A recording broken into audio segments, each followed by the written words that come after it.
Hey everyone, Scoobyfoo here, and wow, what a week. DMG said there was going to be some larger than usual sandbox changes, and man, his hips must have been doing the talking because he did not lie.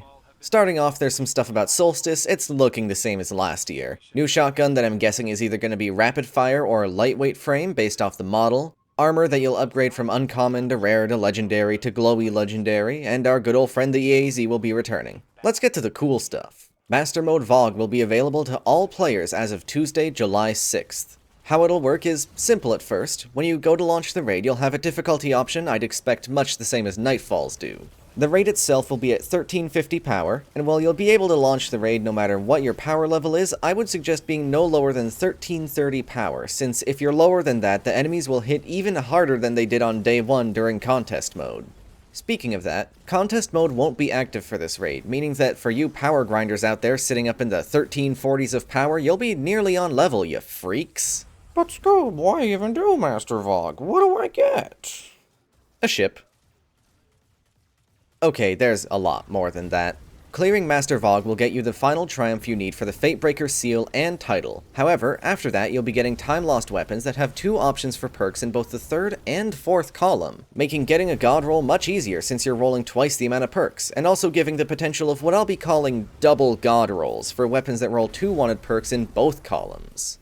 An example would be a Fatebringer with both Explosive Payload and Tunnel Vision in column 3, and then Frenzy and Opening Shot in column 4. I'm not holding my breath on getting one of those though, they're almost certainly going to end up being super rare to get. Speaking of rarity, time lost drops work a bit different as compared to normal drops. The first thing to note for drops is that the weekly reward lockouts, that means the loot you get, is shared between normal and Master VOG. To directly quote, that means encounters, challenges, and hidden chests will only award gear the first time you complete them in either activity each week. They must be completed at Master difficulty first to earn time-lost weapons and stat-focused armor. So do Master VOG first if you're able. Second thing, each week, one specific time-lost weapon will be featured, and armor from Master VOG will focus on a single stat, much like the Umbral Recaster stat focuses I'd imagine, and both weapons and armor stat focuses will rotate with the weekly challenge.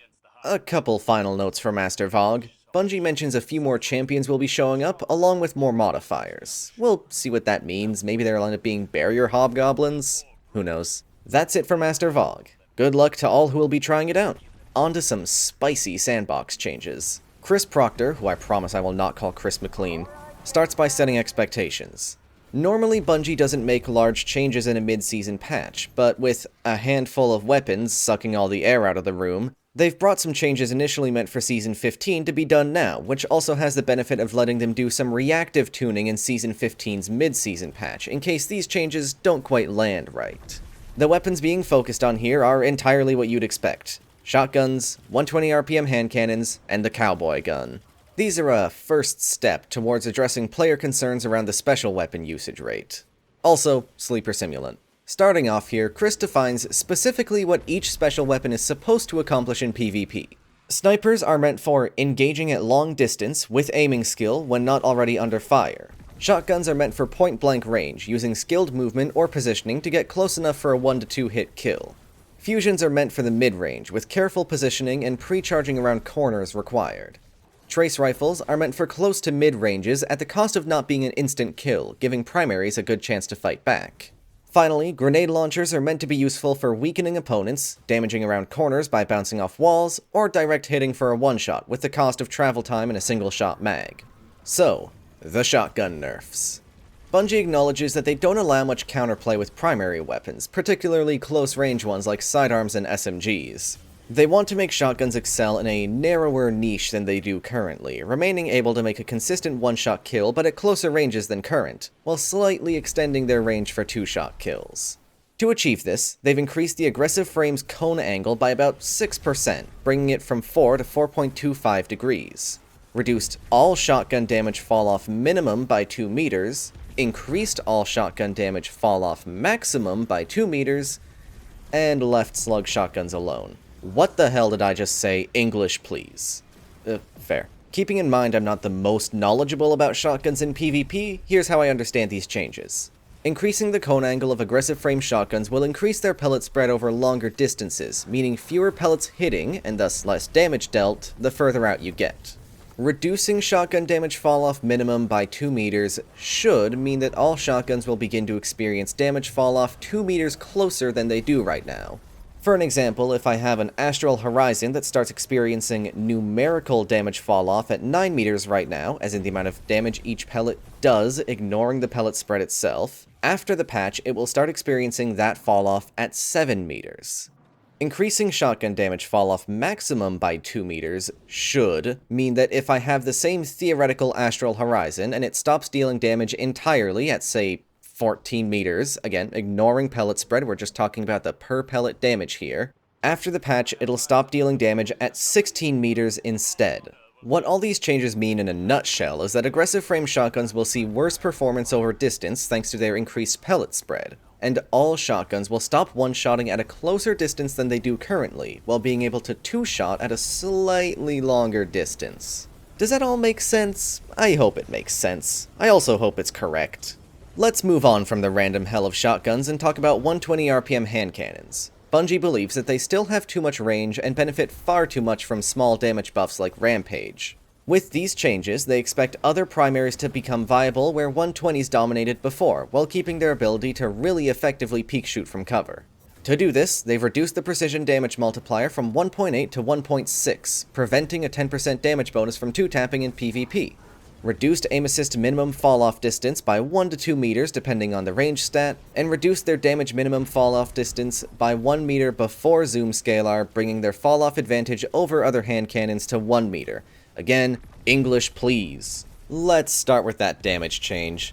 After this patch, 120s will deal 50 damage to the body and 80 damage to the head, which means at base they'll no longer be able to kill in 1 head 2 body to any resilience, but they'll still be able to kill in 2 head 1 body at any resilience level.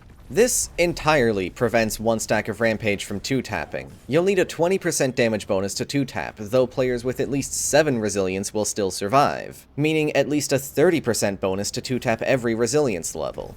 For example, this means Empowering Rifts, High Energy Fire, Sun Warrior, and Inertia Override will still need a stack of Rampage with them to 2-tap High Resilience, leaving only Weapons of Light and Well of Radiance, which require running those subclasses, and Kill Clip, which currently only rolls on Krimmel's Dagger and Azimuth DSU, a gun that doesn't drop anymore and a blue respectively, if you want to 2-tap any Resilience level with only 1 damage increase. Reducing the aim assist minimum falloff will mean hitting shots at range will be harder than before, and the damage falloff means you'll be dealing less damage as well. See, some changes are pretty simple. Luckily, that's it for archetype changes, thank God. But there's some perk changes we can quickly go over. Drop Mag will no longer be rolling on weapons with its functionality set to change in Season 15. Very interesting, but not much to say on it right now. We'll have to see what the changes actually are. Pulse Monitor... wrote that as Pulse Monitor. Pulse Monitor was bugged, I guess. That's fixed and the handling bonus is now properly applying. Rewrite,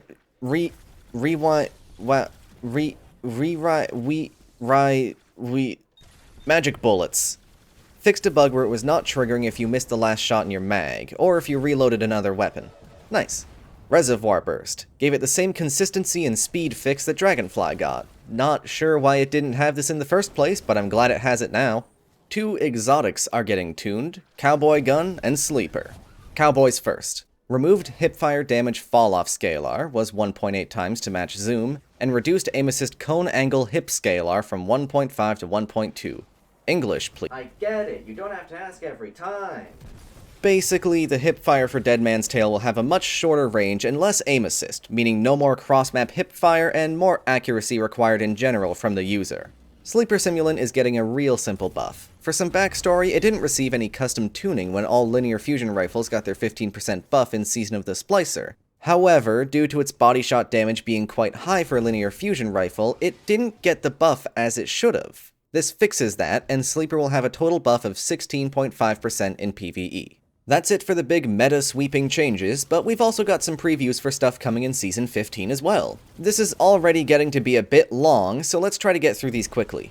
Fusion rifles. They've been wanting to tackle subfamily differentiation for a while, so they're planning a large rework of fusions, along with changes to their perks, mods, and custom tuning to most exotic fusions, including Vex Mythoclast.